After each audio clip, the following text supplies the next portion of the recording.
the way we got in terms of health care, we were able to expand Medicaid bipartisan, which is a huge part, but we also had one of the most innovative healthcare exchanges in the country. So that and we're not quite to the where Iowa is yet. We only have 64 counties. We'll get to 99 counties someday. But in Colorado, we made sure that we had a health insurance company. We had coverage in every one of our 64 counties. And we have one of the most innovative exchanges in the country. What I want to do as president is really turn the momentum of this country away from the fighting and the bickering and really be able to bring people back together again. And healthcare, I mean, let me just say, I believe healthcare is a right, not a privilege.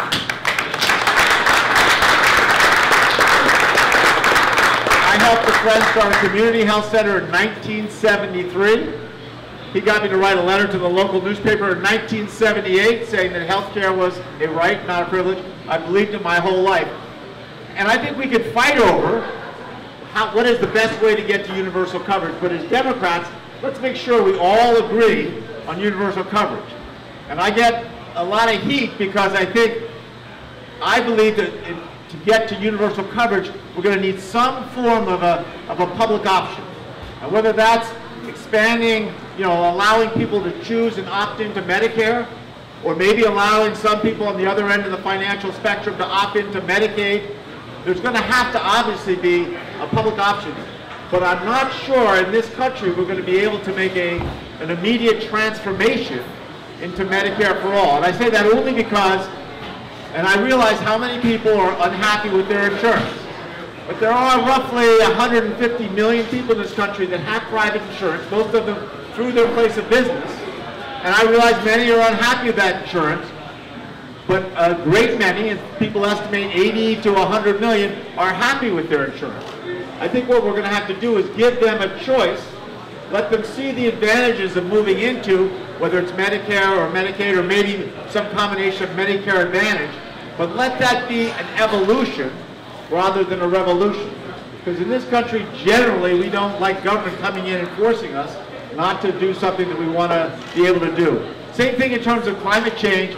I think we've got to, I believe that we have to have the greatest sense of urgency around climate change that anyone could ever imagine. But I'm not sure that the Green New Deal is focused enough to get it through the Congress as fast as we need it. We're within 10 or 12 years of getting to the point of irreversible damage, irreversible consequences from climate change. I think I'm the only governor in the history of the country that actually was a professional geologist. I got a master's in Earth and Environmental Sciences, and I take it very, very seriously.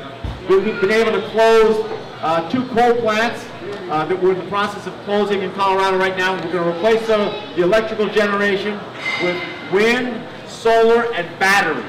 It'll be the first time that there'll be no natural gas involved, and the price for the consumers, the monthly electric bill is going to go down. Right? So for the first time, we're going to have market forces actually beginning to propel this transition to clean energy.